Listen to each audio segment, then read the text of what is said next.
Vedare tinokuchingamidzai zvekare kune chimwe chirongwa pano paZim Facebook Secrets and Confessions. Tadzoka zvekare nemamwe mamessages. Rekedzai tibva tapinda mumamessages edu tadzoka takakubatirai.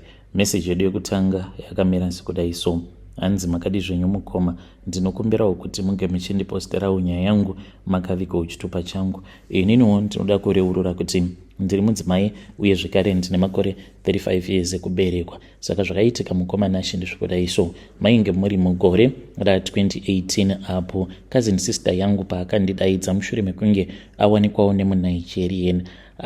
I secretly sabotaged her business so that she can fail, but zvakazoramba hazvo, vakazokasika vazviona. Zvakaitika mukoma nashi ndizvozvo zvekuti akandidaidza akabva anditi sisi, ndaona sekunge muri kunyanya kushungurudzwa ikoko, because murume wangu ainge achinwa, aiti kana adhakwa dzimwe nguva kana mumachira aingozviitira tsvina. Ndararama upenyu hwairwadza mumba, murume asingatenge chikafu kusvika pakuzonobatira chirwere nekuda kwake iye murume uyo ainge akandiroora. Saka mumhuri hakuna ainge asingazivi situation yangu kuti ndiri kurarama upenyu hunorwadza sei. Ndipo apo pandakazonzi nemunen'ena chiuyai kuno, ndokubva ndachizouya kuno kuSouth Africa, but ndakanosvikira uko kwaainge achigara kuCape Town, uko kwainge kuine chirestaurant chaainge avhurirwa nemuNigerian wake. Kubva zvandakasvika paground mukoma, ndakangonzwa godo nekuziva kuti makuriro avo avainge vakaita. Saka iye achindibatsira ndaiona sekunge ainge achindishainira, because akabva ati kwandiri, sisi sezvamunongoziva kuti South Africa yakaoma, apa hamuna passport. Saka musina passport kudaro kuti munge muchizoshanda muri kufront end of the restaurant zvinotinetsei. Ndinenge ndichida kuti kana kuri kunzi pakasvika mapurisa, zvandinenge ndoita ndezvekuti imimi kana muri kuseri kwerestaurant muchiklina, muchisuka ndiro, muchikorobha, ndinoziva hangu kuti munokwanisa kuenda kutoilet mukanohwanda, kana kuti munongobuda nebackdoor mobva matiza, because ipapo mapurisa ainge achinetsa zvechokwadi. But iniwo semunhu wenyama handina kuzviona saizvozvo, nekuti pandakaudza amai kumusha kuti ndainge ndasvika uye zvekare musikana ainge andiita interview, ende chakavarwadza ndechekuti ko iye anogondiita interview sei yeti ndiri sisi vake, because sure munhu mukadzi anonzi akatomboitawo imba yake anganzi anoitwa interview yekushandisa chikorobho, kunzi itai tuone kuti munogona kukorobha here, kusukisiwa ndiro, munhu akamira nemurume wake. Zvakandibata mukoma. Usiku hwacho ndichizotaura naamai ndichivaudza zvose zvainge zvaitika, amai vangu vakaragedza kurwadziwa nazvo. Ende chaindirwadza mukoma nashi ndechekuti vamwe avo vandaitofungidzira kuti vaitova maSouth African vainge vatori maZimbabwean. When I found out kuti vamwe vacho vainge vachitoshanda semawaiter vainge vari maZimbabwean, mukuzonotaura nevamwe ndichivabvunza kuti saka muri kuwana mari, ndaitoona kuti vaiwana mari yakawanda kundidarika. Apa inini ndiri munhu weukama ndobva ndanzi ndini ndinowana mari shoma. Ndakarwadziwa ndikati zvimwe kuda ari kuda kungondiita chikwambo chake. Taigara tichingotaura naamai pane apo pandakazoti zviri nani kuti ndinge ndichitsvaka hangu passport, ndobva ndatsvaka basa somewhere else. Ndakaunganidza mari yangu ndokubva ndachizodzokera kuZimbabwe, ndokubva ndachizonoapply passport yangu. Pandakazodzokera hangu ikoko kuCape Town, ndainge ndiine kamwe kamudzi kandainge ndakapiwa namama. Vakangonditi kamudzi aka iko ndiko kachapedzerana naye. Ende chainge chichivarwadza ndechekuti mukukura kwedu ivo dzimwe nguva vaitotadza kutotiitira zvavainge vachida kutiitira, nekuda kwekuti vainge vari ivo the breadwinner mumhuri, ivo nababa. Nawo vanhu ivavo vatakakura tichichengeta, vanhu ivavo ndo vava kutishainira nekuda kwekuti vane tumarestaurant. Ndakabatikana nazvo mukoma nashi, ndikabva ndazongotora kamudzi kaya kandainge ndakapiwa naamai. Saka kamudzi aka ndainge ndakanzi ndinofanira kungokasiya kari padhoo reparestaurant, kunyange zvikanzi kakazotsvairwa. Kutsvairwa kwakanenge kachizoita hanzi ndo kutodzingawo kwaanenge achitoita macustomers. Mukoma nashi ndakanzi ndinge ndichiita almost 2 days ndisingatsvairi panze. Ndakabva ndachizoti nerimwe zuva manje ndaona kuti zvainge zvava bho, ndakati ndichimopa makuseni ndokubva ndatsvaira zvangu ndikakatsvairira kure kamudzi kaya kuri kudzinga macustomers.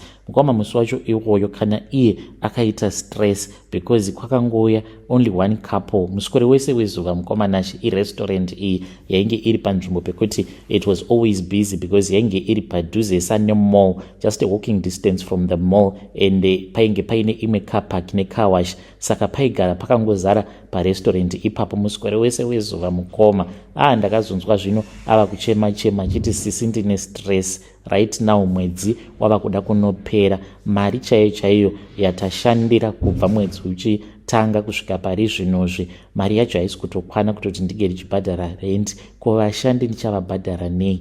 Apa ndine zvikwereti. Vainge vaine zvikwereti zvekubhengi because imwe equipment yatainge tichishandisa parestaurant ipapo vainge vakaita zvekukwereta through the bank, saka ainge aine mastress. Mukoma ndakafara mwedzi wekutanga apo paakatengesa motikari yake. Akatengesa motikari akabva ati motikari iyi ndava kuitengesa so that ndige ndichikavha maexpenses. Motikari yakatengeswa. Mukoma after that ndokubva vachizotanga kupindira zvinhu zvemumba vachitengesa one by one. By the time paakazoti zvandiremera ndava kuvhara restaurant, idini ndainge ndatowana basa. Apa ndaingoshingirira zvangu zvenhema ndichita sekunge ndikuda kuti zvinhu zvinge zvichizoita right, but basa ndainge ndatoriwana nechekare. Saka by the time paakazondiudza kuti idini zvandiremera sisi, restaurant iyi ndava kuivhara hangu because handisi kuona chandiri kuita, ndiri kungoburitsa mari chete. Ndokubva ndatoti iri bho. Mangwana acho makuseni vakandifonera vakabva vanditi naisisi komuripiko.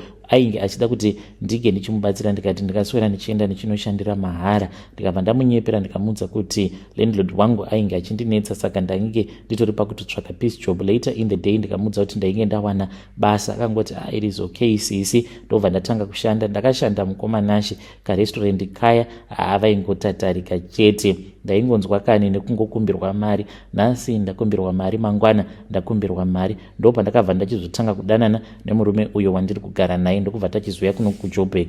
So I think pandakairasa ndipapo pekuti ndakazobva kuCape Town munhu uyu achingori pakutatarika restaurant iyoyo asati aivhara. Zvimwe kuda ndaifanira kuramba ndiriko kuCape Town kuzonosvika abhuroka zvekuti aisazokwanisa kusimuka. Pandakazoya kuno kuJoburg ndikangoti after about a month ndipo apo paakazoti sisi zvinoita Mwari, murume wangu ataura neumwe murungu uyu waakamboshanda naye. Saka murungu uyu ari kuti iye ari kuda kutikweretesa mari with the guarantee yekuti kana tikatadza kumudzosera mari then anobva achizotora restaurant. Saka we are going to try. Ndikabva ndati you can try. Mukoma Nashi ndakatozviitira zvinhu izvozvo ndichiitira kuti vange vachizonyura mari plus restaurant, but ndainge ndisingazivi kuti kamushonga kaya kainge kakato expire. Vakabva vachizopiwa mari nemurungu uya ndokubva vachizotanga kushanda zvekare. Mukoma kutaura kudai so atova umwe munhu wekuti ane imwe mari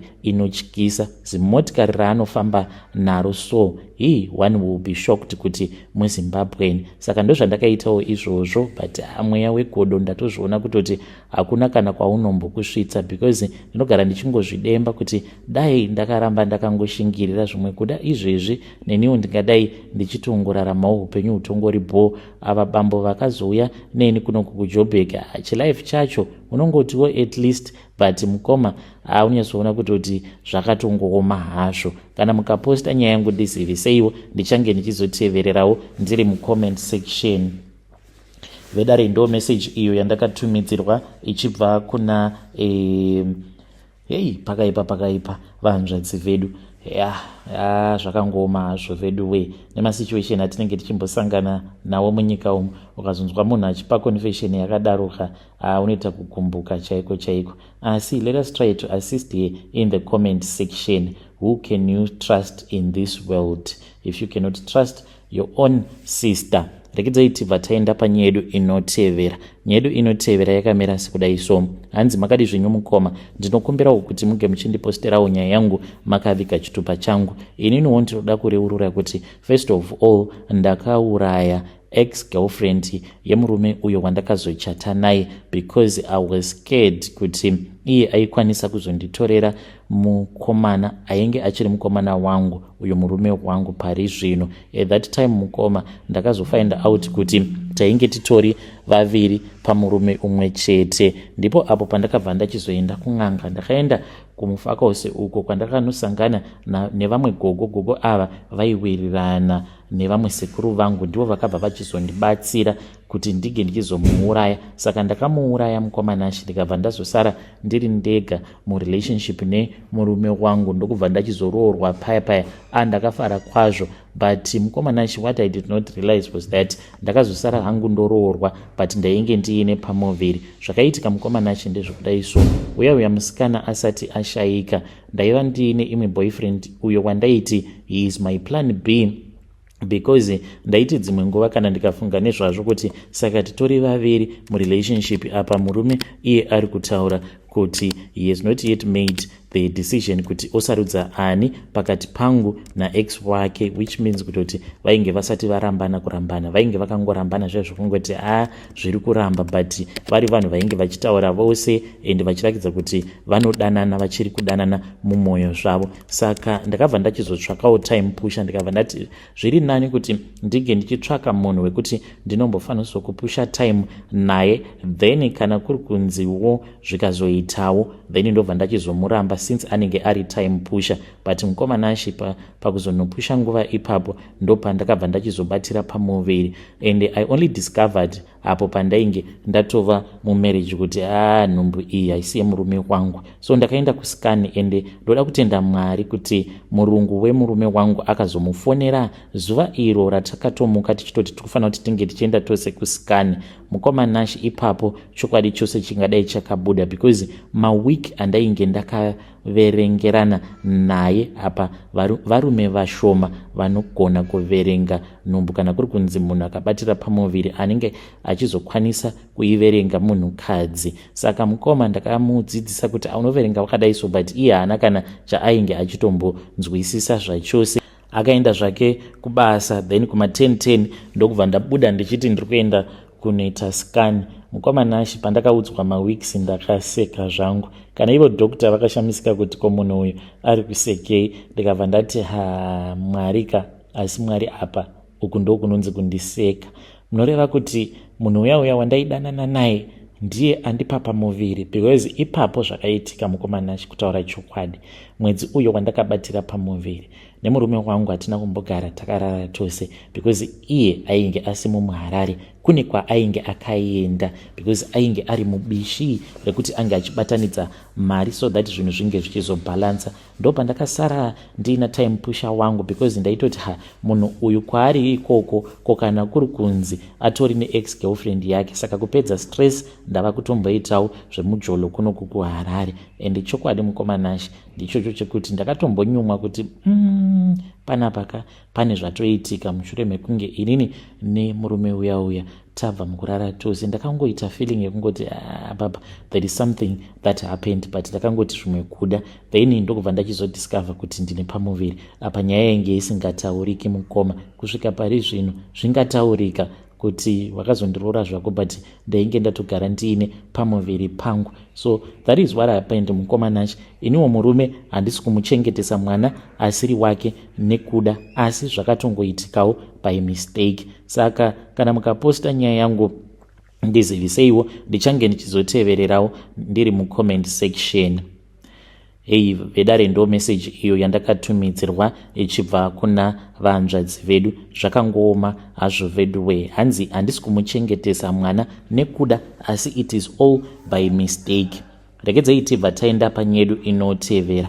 Nyedu inotevera yakamira sekudai so. Hanzi makadi zvenyu mukoma, hii varungu ava ndava kuvatya. Ndini uyo ndakapfimbwa hangu noumwe murungu, ndokubva ndabvuma. Murungu uyu paakandipfimba mukoma, ndainge ndichishanda samaid kune imwe estate, asi murungu uyo wandinoshandira akazotenga imwe imba zvekare mune imwe estate in the same province. Mukoma, ndigere zvangu muestate muya ndaiwanzotiwo makuseni ndaimuka ndobva ndaexercise kandichingonawo kalife kainge kachingoraramwa nevarungu vangu, saka ndaitobuda paya. Saka akazotanga kutaura neni murungu yawe wekuzondipfimba, akabva anditi you know what, une bhodhi yakanaka. Ndikabva ndamuti bhodhi yakanaka, ipo pasina kana chiripo. Akabva anditi I don't know why kuti vanhu vatema varume vaine obsession nevakadzi avo vanenge vaine nyashi inenge yakakura, ende isusu varungu tinototi kana takatotarisa vakadzi vanenge vaine mabhodhis akaita semi muri maslender kudai, tinenge tichitonzwa kutoti ava ndo vanonzi vakadzi. Ava vanenge vaine mahips ava nemacurves, kwatiri tinotongoona itongoriwo diabetes that is waiting to happen because that person will be fat. Asi kana munhu ari slender ndiye anenge aine hutano,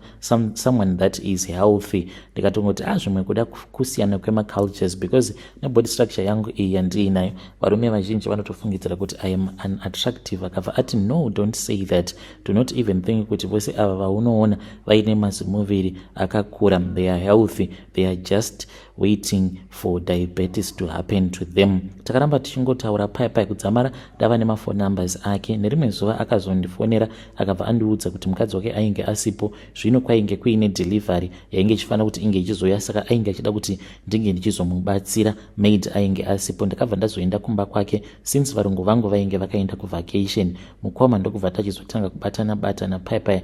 Ndakafara hangu neromance iyo yaakandipa, ndikatanga kutonakirwa. Usiku hwacho akazondiudza kuti kana kuri kunzi mukadzi wake akabudirira kuenda nevana kunoona vabereki vake, then iye ainge achazondidaidza. Ndikati iripo, but zvakazotora mazuva ndakangomirira chete and I was excited. Apa mari ndainge ndatopiwa. Ndokubva achizondifonera akanditi nhasi mukadzi wangu ari kubuda nevana. Throughout the day I was very nervous, kana basa rainge risingashandiki. Ndokubva ndachizoenda usiku pai. Ndakaenda mukomana achipamba pake, saka pamba pake apa ainge aine mamwe mazibulldog awo avanoti marottweilers maviri, andaitya zvisingaiti. It is just that muestate munenge muine mitemo yakasiyana-siyana, saka aigara akangovharirwa but ari friendly zvavo. Ndakazotozviona that day kuti they were just big friendly dogs that just behaved like little puppies. Ndakazoti ndiinaye paya tava kutobatana but I did not feel comfortable because imbwa idzi dzainge dzingorimo muliving room matainge takagara chete. Ari kuda kuti tinge tichizviitira pacouch. Mukomana ashe akati achindibata, ndikatonzwa kutoti imbwa dzedze dzainge dzava kuuya dzichitamba-tambawo nesu. Ndikamuudza kuti ange achienda kunodzivharira. Akaenda kanovharira imwe yacho mukomana ashe iyo yakabva yangotanga kundinanzva. Iye haana kana chaakaita mukoma kuzonosvika achinditi just enjoy. Chakandishamisa ndechekuti rurimi rwembwa runoita kakupara. Akanditi just experience it, you are going to enjoy. Ndikangoti zvinondoita sei? Apa ndainge ndava kunyara murungu, ndikangomusiya achiita zvaainge achida neni. Imbwa iye akaitora ndokuibata musoro wayo, ndokubva atanga kuita kuti inge ichinanzva sikarudzi yangu. Ndakatoproduce nekuda kwekakuparwa kandainge ndichiitwa nembwa yacho iyoyo. Ndozvandakaitiswa nemurungu mukoma, ndakarariswa nembwa. Vedare ndo message iyo yandakatumidzirwa ichibva kuna vanzvedzi vedu avo. Ngatizamei kuti tinge tichitaura navo vanzvedzi vedu ava mucomment section. Strange things indeed they do happen in this world. Zvakangooma hazvo vedu we. Hanzi ndakarariswa nembwa nemurungu wandainge ndichifambidzana naye.